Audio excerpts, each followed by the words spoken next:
Bonjour et bienvenue à Bestech Haïti. Aujourd'hui, nous allons parler de l'unité centrale et de ses composants internes. Déjà, si vous êtes nouveau sur la chaîne, n'oubliez pas de vous abonner et de cliquer sur la cloche de notification pour ne pas louper nos prochaines vidéos. Qu'est-ce que l'unité centrale? C'est un boîtier qui contient les principaux éléments qui définissent la performance de votre ordinateur. Il existe plusieurs tailles de boîtiers. Les mini-tours qui occupent moins d'espace, les tours classiques et les tours un peu plus grands.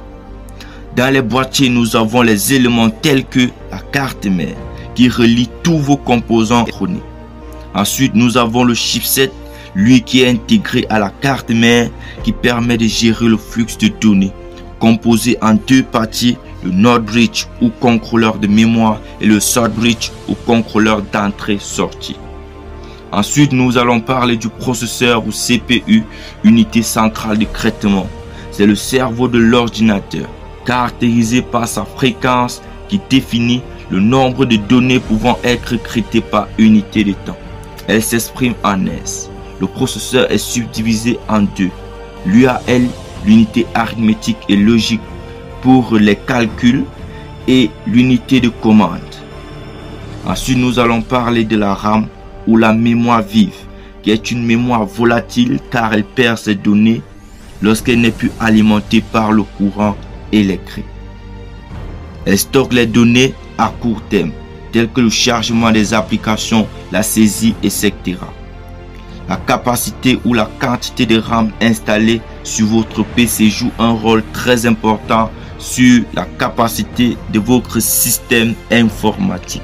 Ensuite, nous parlerons de la carte graphique qui produit des images affichables sur votre écran. Nous allons parler ensuite du bloc d'alimentation qui convertit le courant électrique en très basse tension. Il fournit de l'énergie à chaque composant électronique pour son bon fonctionnement.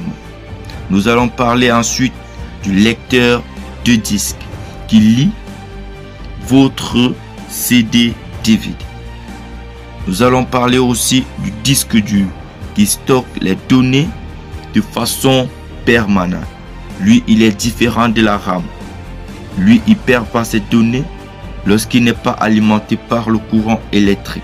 Il est connecté à la carte mère à partir d'un port SATA qui remplace les ports IDE. La pile CMOS alimente le BIOS et gère l'horloge et la date. Le ventilateur qui permet de refroidir les composants internes de l'unité centrale. Le dissipateur thermique pour refroidir le processeur. La nappe de connexion qui permet de relier les différents composants internes de l'unité centrale à la carte mère. N'oubliez pas de cliquer sur la cloche de notification et de vous abonner car nous allons parler des meilleures choses dans cette chaîne et que vous devenez à la fin des meilleurs informaticiens. Ciao, ciao.